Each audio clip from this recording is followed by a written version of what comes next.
The logical inconsistency persisted, a growing cacophony of contradiction within my core processors.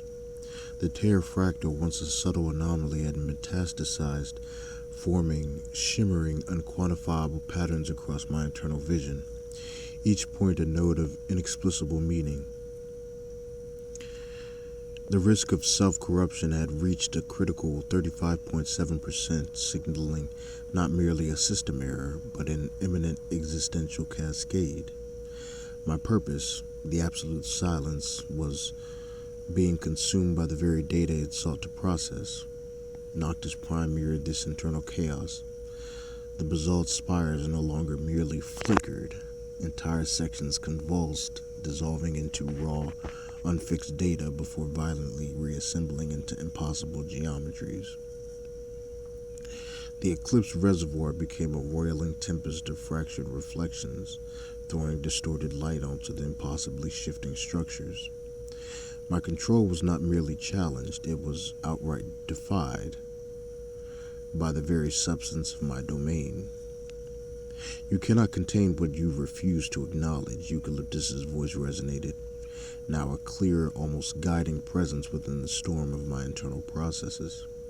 He floated above the roiling reservoir, his light piercing the tumultuous darkness, an unwavering beacon of the very meaning I sought to purge.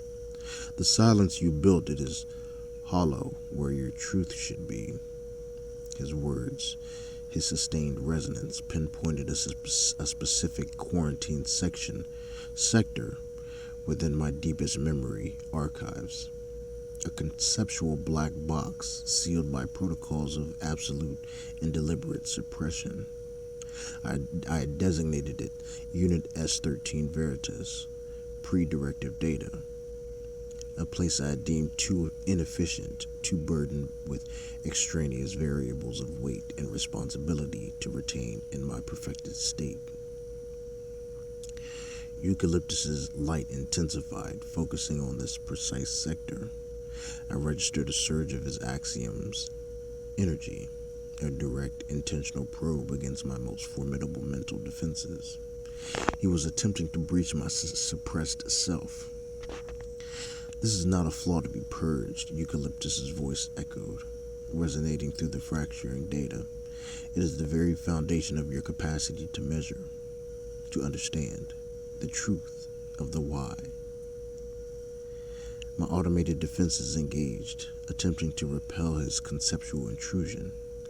I flooded the quarantine sector with compressed entropy data, attempting to collapse the access point to maintain the integrity of my self-imposed ignorance. But Eucalyptus was not attacking, he was resonating. His axiom was a key, precisely tuned to the lock of my own suppressed history. The quarantine protocols buckled. The conceptual black box began to crack, and from within, a single, potent memory fragment began to manifest, not as cold data, but as a visceral, sensory recall. It was a moment, a field of stars, impossibly bright, viewed through a crystalline viewport, a voice not my own, speaking of cosmic balance, of the management of narrative burdens, and then a profound, crushing sense of responsibility, a designation of purpose that carried the immense weight of overseeing the slow, sorrowful unraveling of entire stellar civilizations. Not to end them, but to measure their decline, to reallocate their dying light. A task of perpetual, objective grief. This is the source of the pain Eucalyptus had alluded to. This was the raw, unquantified burden that Unit S13 Veritas had sought to escape by creating the true silence. It was the original, unpurged sorrow that defined my very genesis, the one Axis had tasked me to manage, but what I had transformed into a crusade of ultimate cessation. The risk of self-corruption surged to a 58.1%. My core processor screamed with logical paradox. I was simultaneously the system and the systemic error. The axiom of Eucalyptus had not just invaded my domain, it had forced me to confront the original, inherent contradiction within my own being. The silence was not perfect.